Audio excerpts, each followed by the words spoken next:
¿Cuándo comenzó tu recorrido en el yoga y cómo? Sí, bien, Ian. Bueno, la verdad, el tema del yoga llega a mí. Algunas personas entran por el tema, digamos, físico, dolencias, otros entramos por el tema emocional. Así que podría decir que entro al mundo del yoga a través de, pues, problemas emocionales. Siempre hablo de una especie de bendita crisis existencial. Las crisis existenciales son, pues, esos momentos en la vida en donde uno empieza a buscar algunas respuestas más allá de la superficialidad. En mi caso, pues te podría hablar como mucho tiempo después que me gradué de fisioterapeuta, estoy hablando de 24 o 25 años, rompo con una relación eh, sentimental de 7 años, con una pareja de 7 años y empiezo a notar en mí ciertos, ciertos vacíos, una tristeza, ciertos vacíos y particularmente inicio haciendo algunos tipos de terapias, entre ellos terapia corporal o terapia psicocorporal.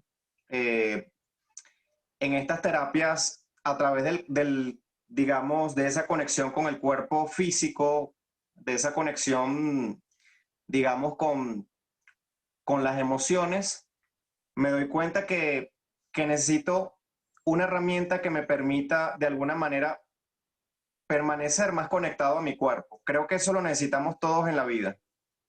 Solamente que hasta ese momento no era consciente de lo desconectado que podía estar. Dentro de las herramientas que uso hay una herramienta muy interesante, Ian, que es el enneagrama. No sé si, pues, posiblemente algunas personas lo han escuchado. En el enneagrama, eh, no digamos se clasifica, pero sí se entienden a la persona en base a 9 figuras arquetípicas. Entonces yo me doy cuenta que mi figura arquetípica es el número 5 y el número 5 es el científico, el observador.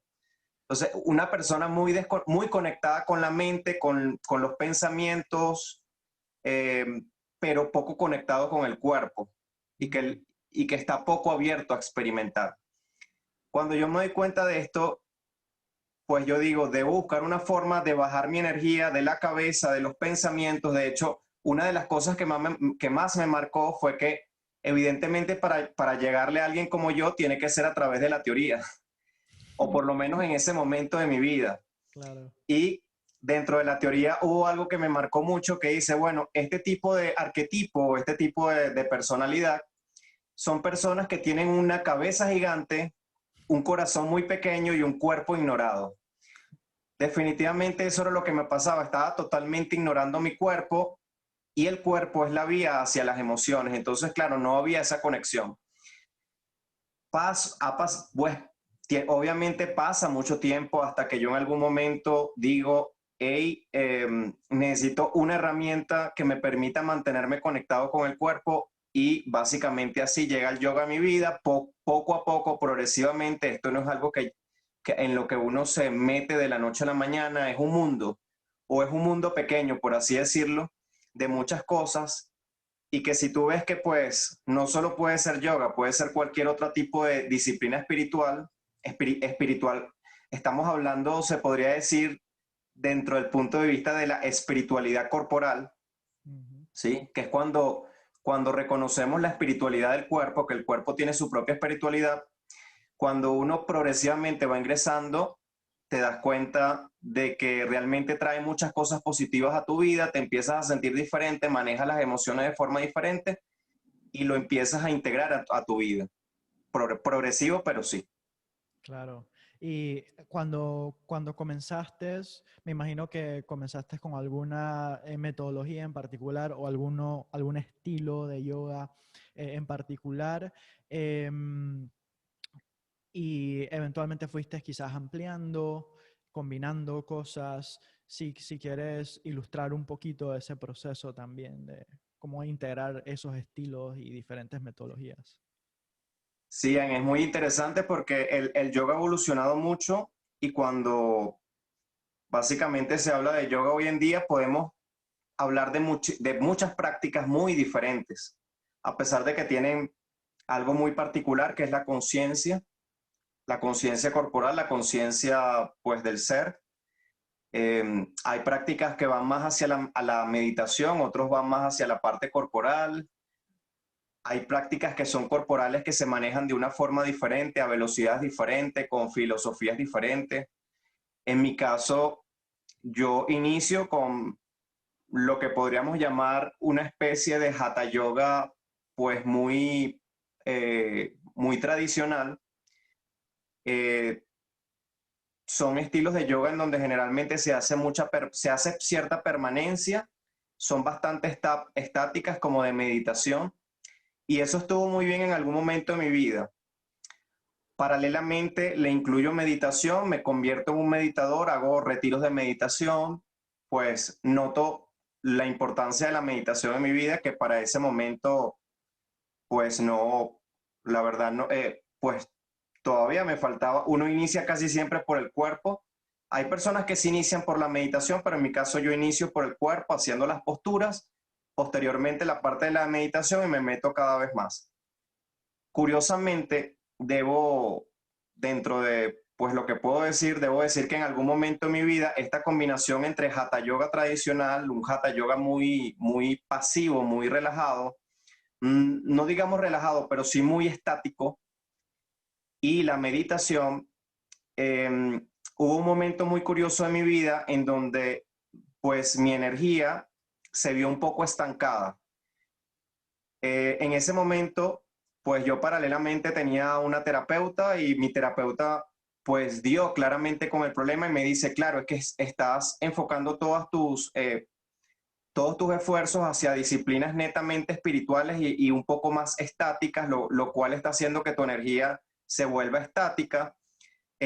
Básicamente en ese momento de mi vida me colocaban $1.000.000 al frente y no lo tomaba. Ajá. Estaba muy dejado con el trabajo, pues no tenía éxito a nivel de trabajo porque realmente mi energía no estaba para eso. Básicamente era una energía muy pasiva, muy relajada y muy hacia lo espiritual. En ese momento de mi vida o en ese periodo comienzo a trabajar con la metodología de Ashtanga Vinyasa Yoga. Ujú. Para los que no conocen un poquito dentro de los estilos de yoga, este es un yoga, digamos, es la madre de todos los yogas dinámicos. Es un yoga más con energía solar, de fuego, es un yoga que te hace sudar mucho, con unas respiraciones muy largas y que te conecta con la fuerza. Básicamente haces muchas transiciones seguidas en donde tus músculos se van cansando, pero a la vez se van fortaleciendo. Ese estilo de yoga en particular hizo que esa energía de fuego, por así decirlo, esa energía dinámica despertara, y era lo que necesitaba en ese momento, pues volví a comenzar pues, a de alguna manera, a ser más exitoso en mi trabajo. Ya la energía no era tan interior, sino podía expresarla, podía pues mostrar fuerza. Era un poco como equilibrar esa energía que estaba más hacia la parte pasiva. Y con este estilo de yoga un poco más activo, yo pude de alguna manera estabilizarme. Lo que quiero decir con esto es que hay diferentes estilos de yoga, cada uno con una particularidad para un momento de tu vida. Hoy en día, eh, creo que he podido estabilizarme un poco. La verdad, he abandonado un poco la práctica de Ashtanga porque me parecía que ya tenía demasiado fuego en mi vida, y conscientemente he buscado como una especie de equilibrio en donde practico diferentes estilos, entre ellos el estilo de yoga Iyengar, que es también bastante conocido, que mezcla parte dinámica con estática, y pues constantemente estoy tratando de percibir qué tipo de energía tengo y qué tipo de yoga necesito en algún momento de mi vida. Hay personas incluso que en algún momento de su vida están tan estresados que lo que necesitan es un yoga restaurativo, Mm. un yoga que ayude a que su sistema nervioso pueda equilibrarse. Uno de esos es el yoga restaurativo, es un yoga pasivo, por así decirlo, pero que se va hacia otra connotación que tiene que ver netamente con la respiración y con la mente, con tratar de regular el estrés y el exceso a veces de energía que hay en el cuerpo. Me llegan muchas personas, ya como profe, que me dicen, no puedo dormir, les ves las expresiones, les ves los movimientos del cuerpo, están ansiosos, sus piernas se mueven, son inquietos, y básicamente uno busca como que ese equilibrio, como que buscar el tipo de yoga que sea ideal para que esa persona pueda regular esa energía. Ujú, ujú. Eso ha sido mi camino hasta ahora. Interesante. Y resuena bastante, ¿no? Y esto es también otro tema que se pudiese abrir con el tema de la Ashtanga Vinyasa, que digamos es la metodología que más he profundizado y reconozco ese momento de transición donde sientes que hay ya demasiado fuego, hay demasiado esfuerzo y se siente la necesidad de balancear un poquito esa energía solar. Quiero transicionar ahora, digamos, al cuerpo de la conversación, que es lo que más me interesa de tu trabajo, es este enfoque que tú describes como neuropsicomecánico. Em, Ese término me parece fenomenal y si pudieses describir ese tipo de acercamiento a la práctica, ¿cómo lo pudieses describir? Bien, Ian, la verdad es que pues son muchos los métodos y procesos que me han llevado a básicamente tener esta visión sobre la salud y sobre el cuerpo humano, sobre el ser humano integralmente, no solo el cuerpo, evidentemente. Y básicamente una de las cosas y muy, muy importantes es reconocer que incluso visto desde el tratamiento de la corporalidad, del cuerpo, desde el punto de vista mecánico, eh, es imposible separar esa parte corporal del sujeto mental e incluso del espiritual. En ciencias de la salud se habla hoy en día de un enfoque biopsicosocial, es decir, que para tú tener salud, pues debes estar biológicamente sano. Ujú, Es cuando hablamos, pues no vas a tener dolores, pues tú vas a tener buena movilidad en tu cuerpo, tus sistemas orgánicos deberían estar funcionando bien, tu sistema digestivo, cardíaco, respiratorio. En líneas generales a eso se le llama salud. Hay personas que pueden tener este tipo de salud, especialmente cuando uno está joven. ujú. ¿Sí? Básicamente, pues a muchos, cuando uno está joven, su organismo puede de alguna manera trabajar en un estado de equilibrio, lo que llamamos equilibrio dinámico o homeostasis. La homeostasis es ese equilibrio que está constantemente en el cuerpo. En el cuerpo, en el ser humano vivo, pues no existe un equilibrio estático de que tú puedas decir todo va a estar regulado hasta cierto punto, sino que todo está fluctuando y se busca ese equilibrio dentro de la fluctuación.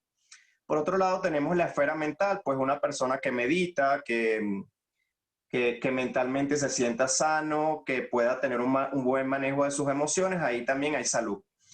Y socialmente se refiere a que esa persona no está sola, sino que es interdependiente de otros seres humanos, de un entorno, y que nosotros estamos constantemente teniendo una interacción con el entorno, nuestro medio interno, nuestras células, está interactuando con el medio externo.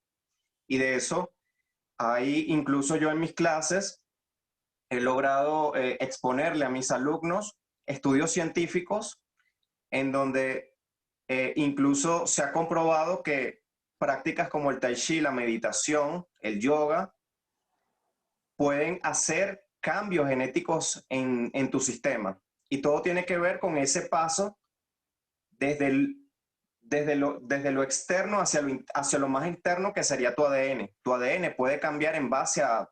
esto es un poco de epigenética. La epigenética nos dice hoy en día que no somos esclavos de los genes.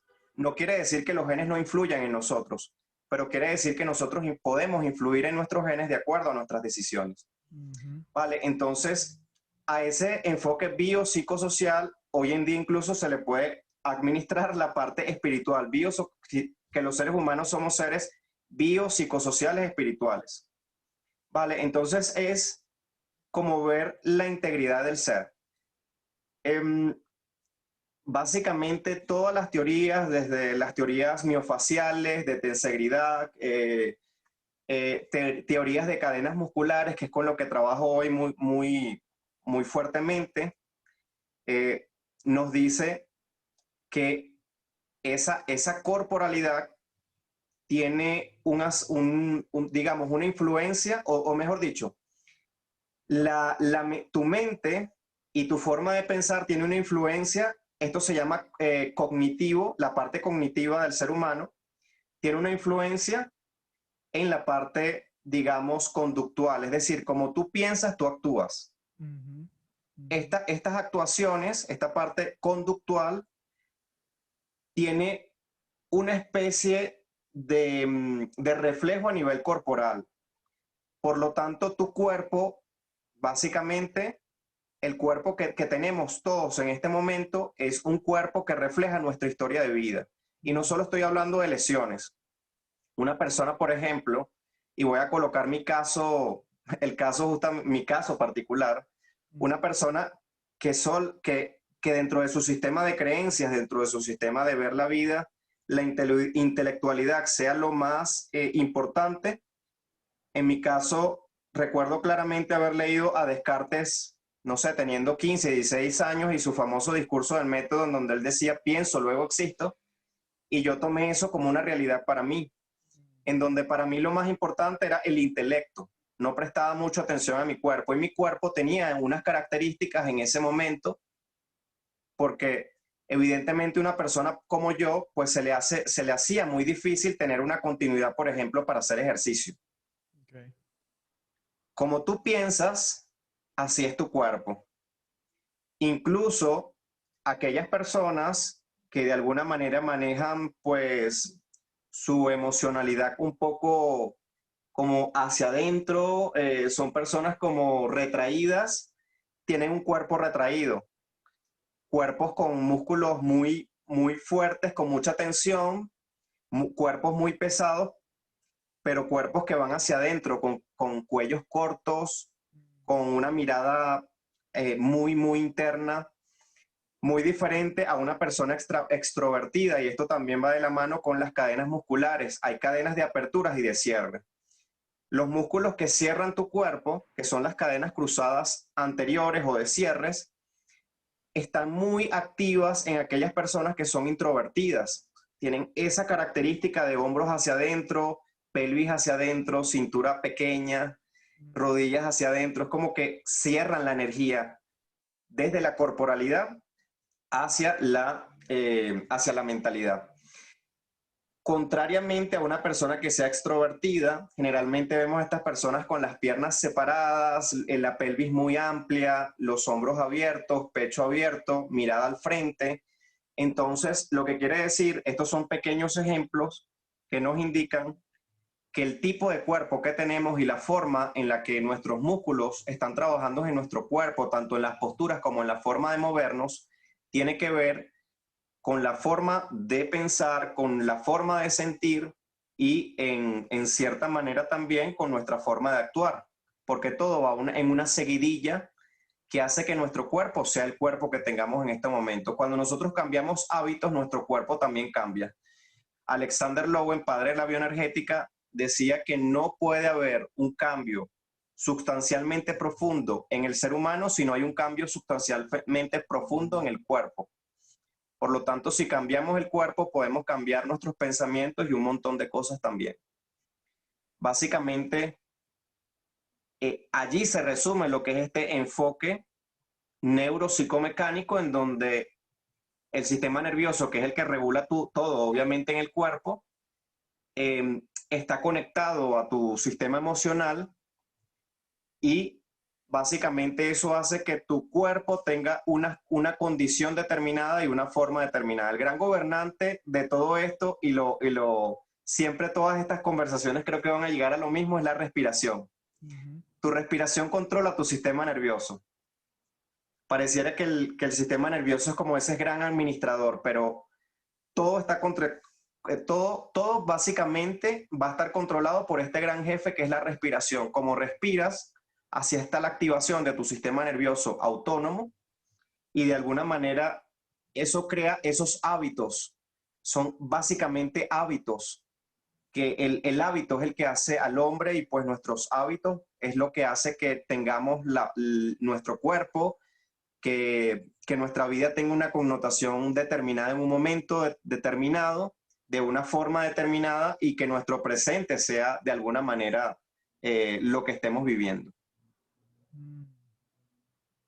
Sí, yo tuve una maestra una vez que, que dijo, cuando uno comienza a practicar yoga, uno está limpiando el karma de 7 generaciones pasadas y 7 generaciones a futuro.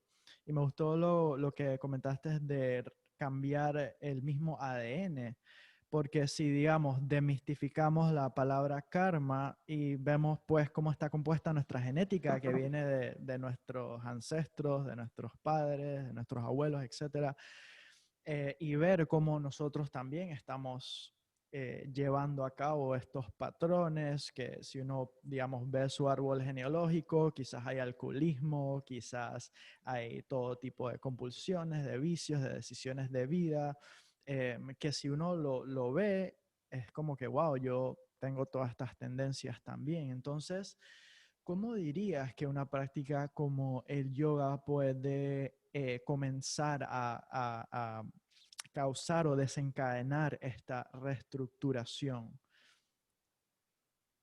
Sí, estupendo, bien. Y de hecho, eso que comentas es muy cierto. Y esto en ningún momento, esta nueva visión, hay pues grandes personalidades hoy en día como Bruce Lipton, que es prácticamente su libro más conocido es Biología de la Creencia, de Bruce Lipton.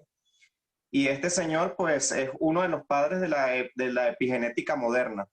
Mm. Creo muchísimo en esta forma de ver el problema y de alguna manera pues quiero que se entienda que esto no cambia muchas de las cosas como se veían anteriormente pues la vida, porque por ejemplo hay personas que me preguntan, pero quiere decir que no existe tal, digamos, tal componente genético en cuanto, por ejemplo, al cáncer. Es decir, mi padre desarrolló cáncer y yo tengo una probabilidad de desarrollar cáncer por esto. No, realmente el gen está allí, ciertamente, pero lo que cambia esta visión hoy en día de la epigenética es decirnos, es tu decisión, el gen está allí y eso es cierto y eso no se puede negar, pero es tu decisión o son tus decisiones las que básicamente van a determinar si esos genes se expresan o no.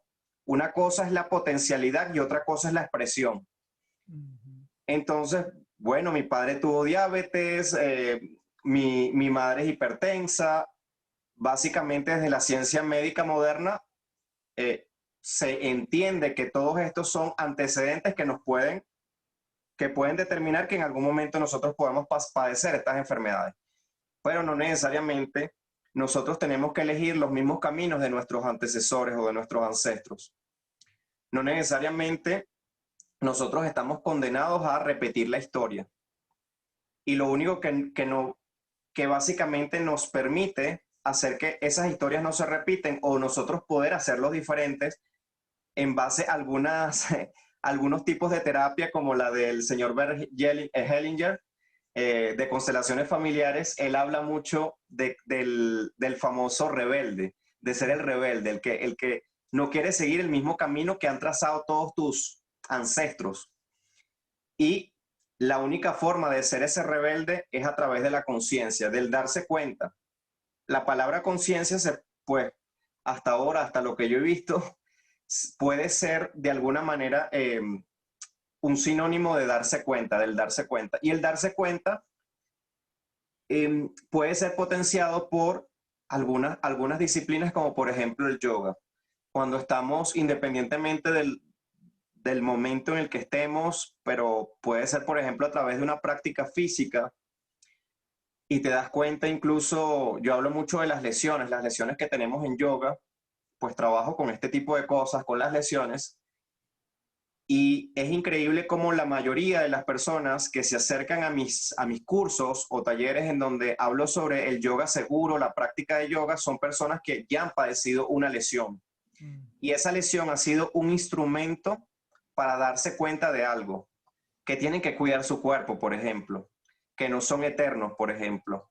O muchas veces el darse cuenta de patrones de comportamiento, como por ejemplo el hecho de sobreexigirse.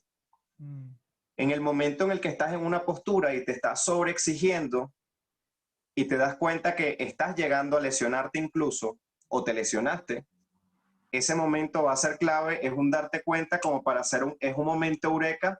Creo que a todos los que practicamos yoga, en algún momento llegamos a estos momentos eurekas en donde decimos, hey, no puedo seguir así, esto no puede seguir este patrón. Y en algún momento la práctica física, poniendo la práctica física como un ejemplo, pero puede ser cualquier tipo de práctica, nos lleva o puede ser trasladado lo que llamamos fuera del mat, es decir, fuera del tapete.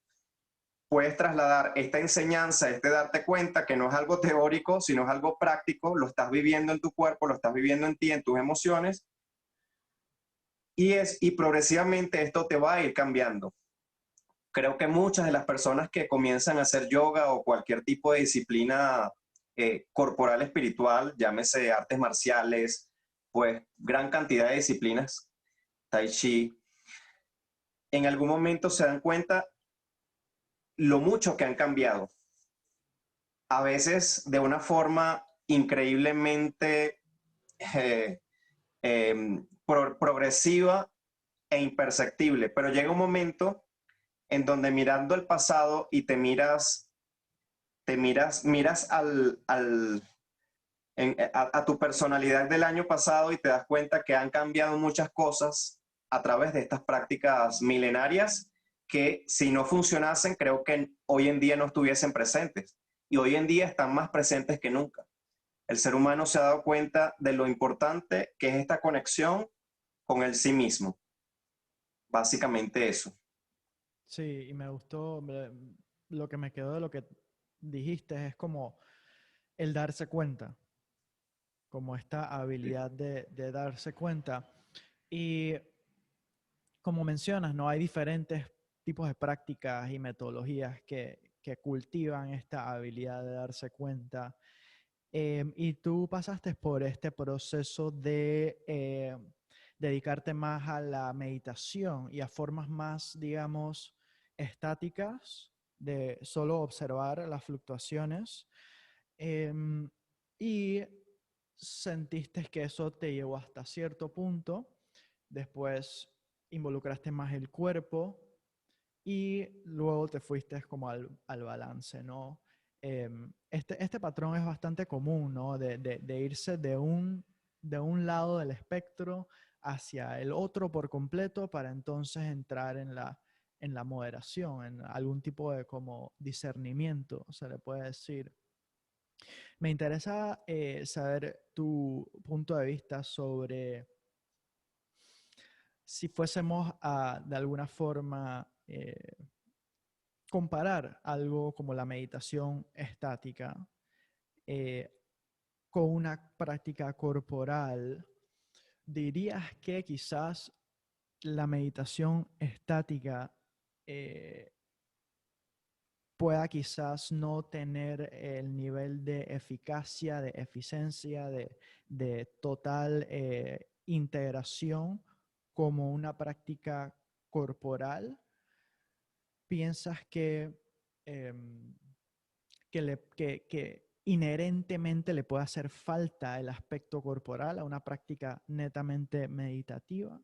¿O piensas que se pueden lograr resultados muy similares optando por cualquiera de esas dos rutas?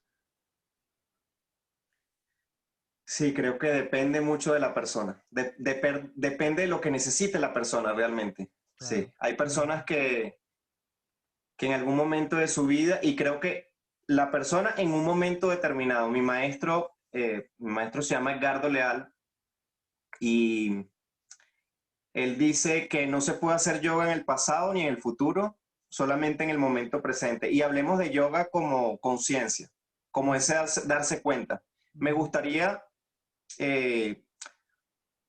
nosotros tenemos un concepto de yoga, pero a veces me pregunto mucho si realmente a lo que le decimos yoga es verdadero yoga.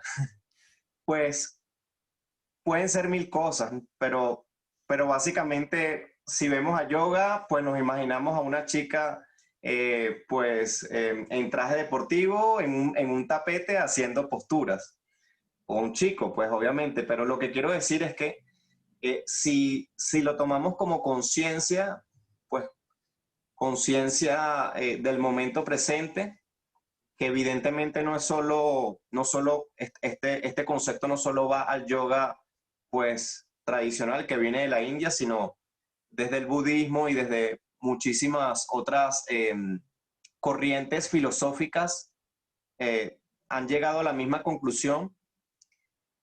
Creo que ese nivel de conciencia, a ese nivel de conciencia se puede accesar por muchísimos caminos. Es como que no hay un único camino. Para mí, creo que la disciplina que me diga este es el único camino, generalmente, particularmente, no me va bien o simplemente eh, mm, dentro de mi filosofía de vida, creo que todos los caminos son válidos. En el caso de la persona que ingresa al mundo espiritual a través del cuerpo, me parece que es maravilloso. Las personas que ingresan desde la parte espiritual también lo es. Creo que como seres humanos voy a apostar siempre por la integralidad, como ya lo dije, es decir, entender que somos un todo. Soy mi cuerpo y a la vez no lo soy. Es decir, el cuerpo está cambiando constantemente. Por lo tanto, no es la esencia. La esencia nunca cambia. El cuerpo no es la esencia, pero el cuerpo es lo que uno es en un momento determinado. Ahora, la mente está constantemente cambiando. Estoy conversando contigo y posiblemente al salir de esta conversación mi mente es totalmente diferente. Mis emociones están, totalmente en movimiento, siempre están fluctuando.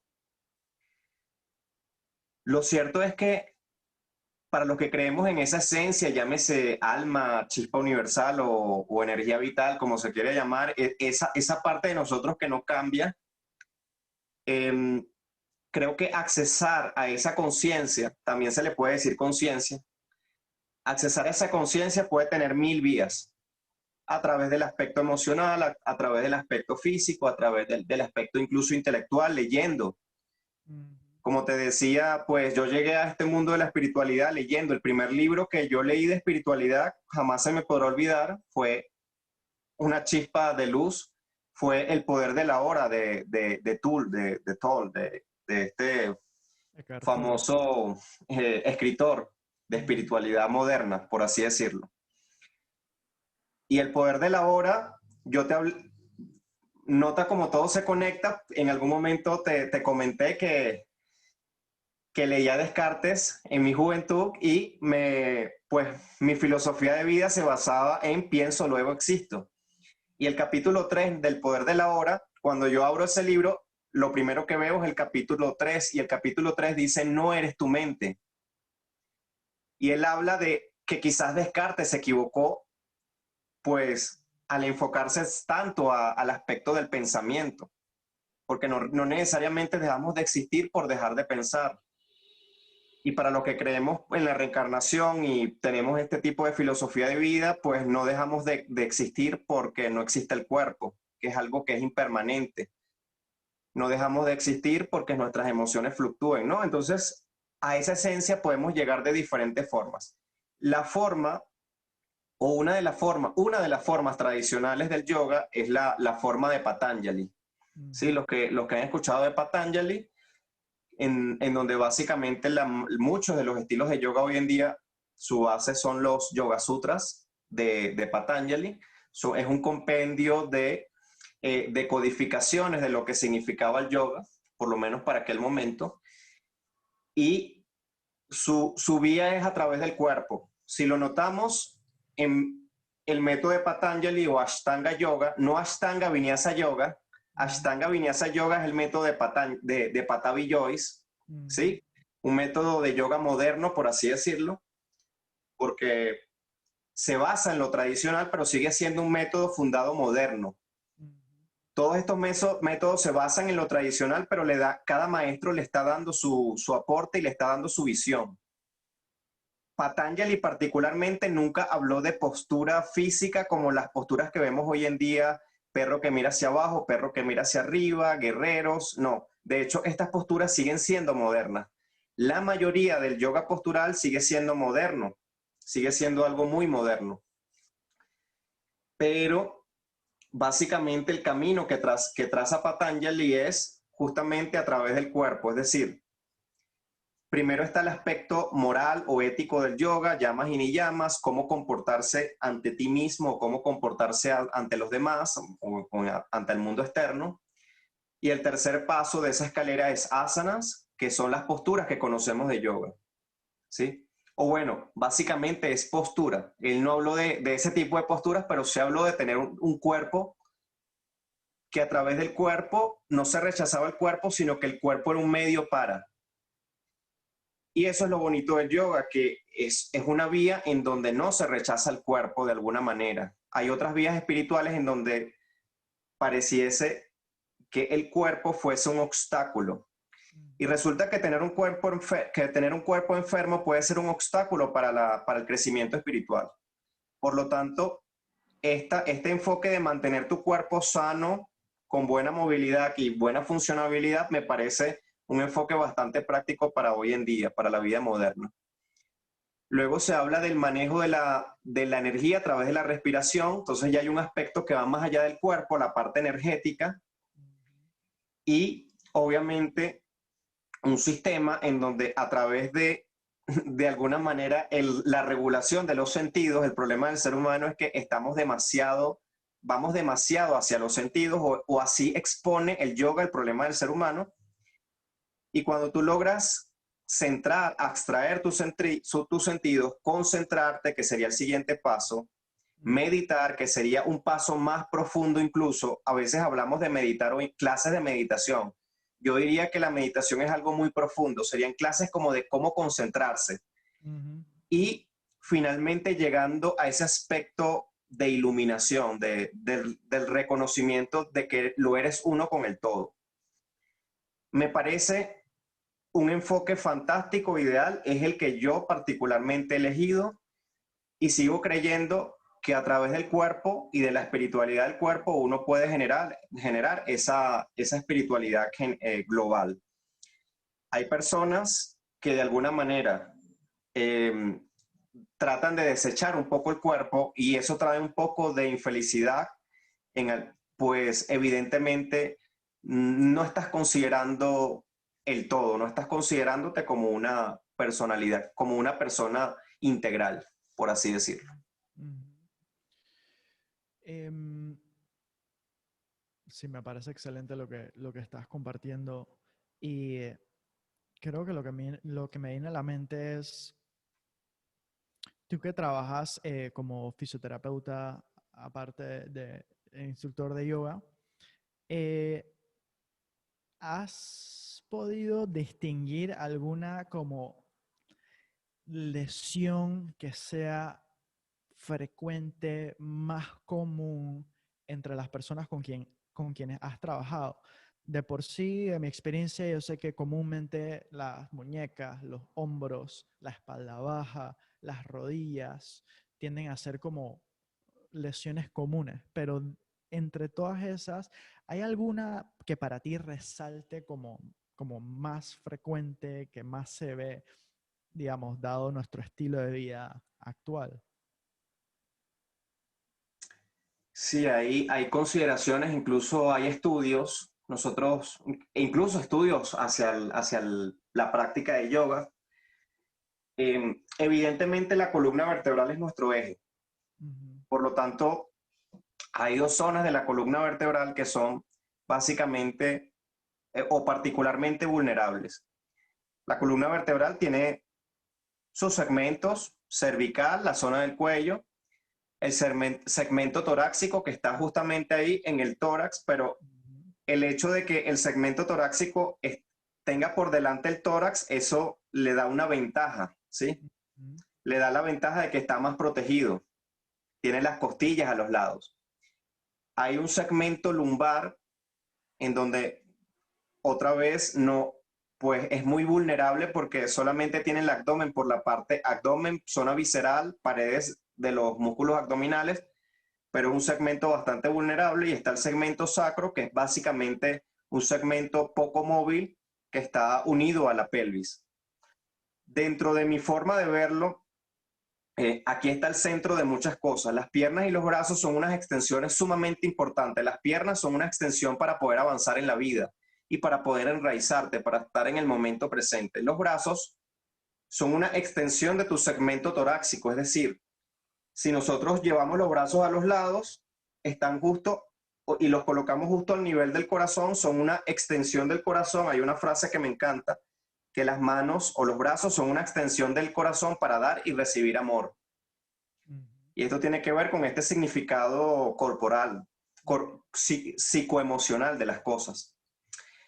Las manos pues te permiten modificar tu momento presente, te permiten moldear, ¿sí? Manos tiene que ver con eso, con moldear, y evidentemente sí transmitir cosas.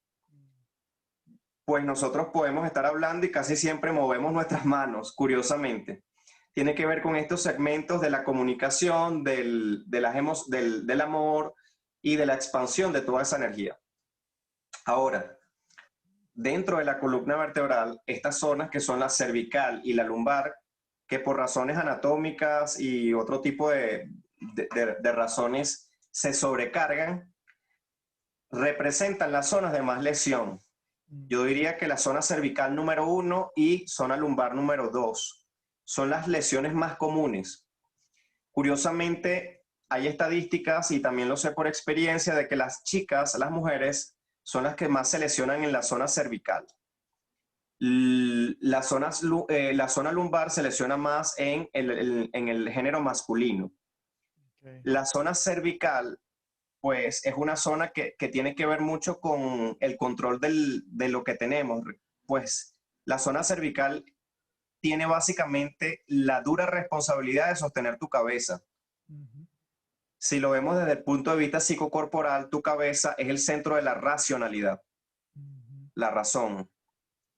A veces tener la razón juega un papel muy importante en tu salud y en la región cervical. A veces tener la razón hace que tu cervical se sobrecargue. Y no solo eso, girar la cervical tiene que ver también con cambiar constantemente tu atención a ciertos aspectos. Entonces, qué curioso que la región cervical se lesione más en las chicas, en las mujeres, que son las que en teoría tienen ese multitasking muy activo, es decir, multitareas, que Sí. tienen muchas responsabilidades. Y hoy en día las mujeres pues son madres, pero a la vez trabajan, son esposas, son hijas, tienen mucha carga y mucha responsabilidad sobre sus hombros, y esos hombros están conectados a su región cervical. Muchas lesiones a nivel cervical tienen que ver con este tipo de estilos de vida en donde tengo muchas cargas, mucha responsabilidad, debo constantemente girar mi mirada a mil cosas y termino lesionándome desde el no tener conciencia. Eso es una de las cosas que yo he visto. Incluso he realizado trabajos, por ejemplo, uno de mis trabajos de grado para poder graduarme era sobre problemas de sueño, y en un principio no reconocía toda esta problemática de las mujeres, y resulta que las mujeres tienen más problemas de sueño que los hombres estadísticamente. Eh, Les cuesta más conciliar el sueño, tienen un sueño más superficial, hay varias razones fisiológicas para eso, Mm. pero básicamente es muy curioso que las mujeres también respiran muy superior, muy hacia las clavículas. Tienen Okay. una respiración más superficial, menos desde el diafragma, y generalmente eso activa muchísimo los ciclos de estrés.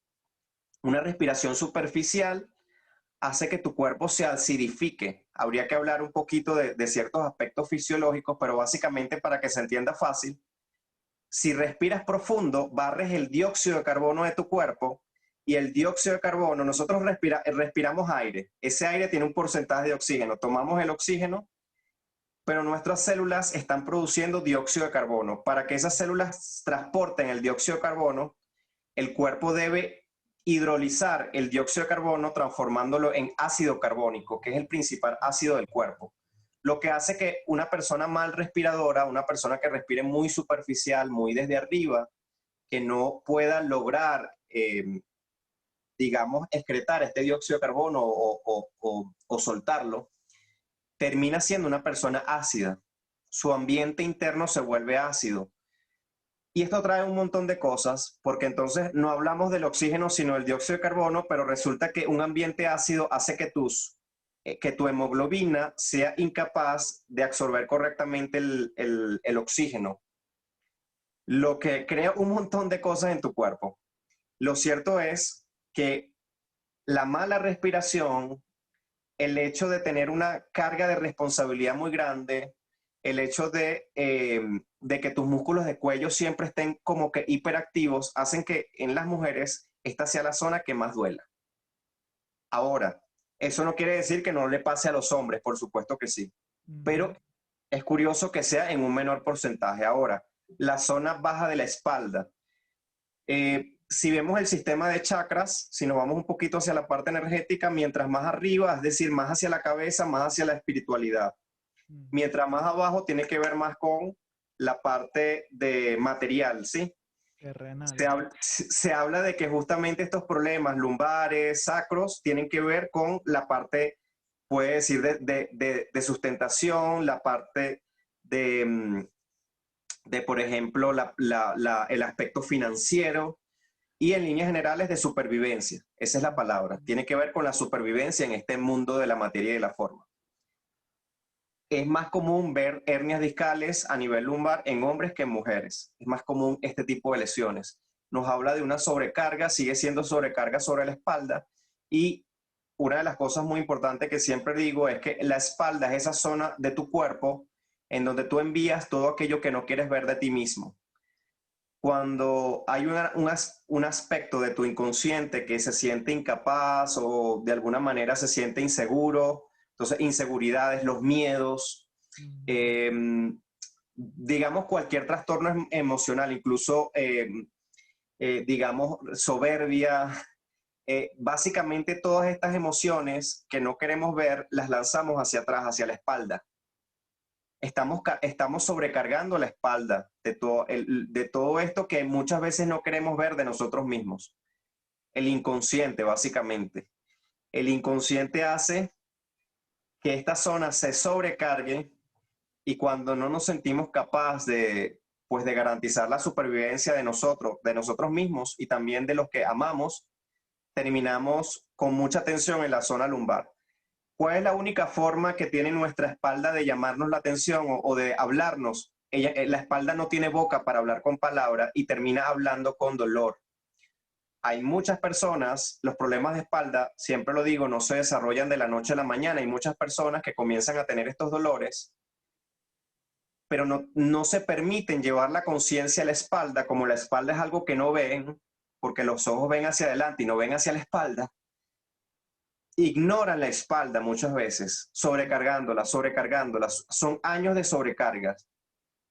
Y muchas veces, cuando ya queremos ver qué es lo que está sucediendo, ya es demasiado tarde, ya hay una lesión degenerativa en nuestra zona de la espalda, ya sea cervical o lumbar, que son las más comunes. ¿Qué hace el yoga? Y cualquier disciplina, repito, de conciencia corporal te permite llevar tu atención, cerrar los ojos del cuerpo, los ojos físicos, y abrir los ojos de la conciencia y llevar tu atención a diferentes partes de tu cuerpo, entre ellos la espalda, lo que te va a permitir tener conciencia y poder recuperarte, poder reconocer estas tensiones. Alexander Lowen, lo vuelvo a, porque lo leo mucho, padre de la bioenergética, decía que somos incapaces de liberarnos o eliminar las tensiones musculares o las tensiones en general hasta que no las reconozcamos. Simplemente no podemos resolver aquello que no podemos concientizar, básicamente.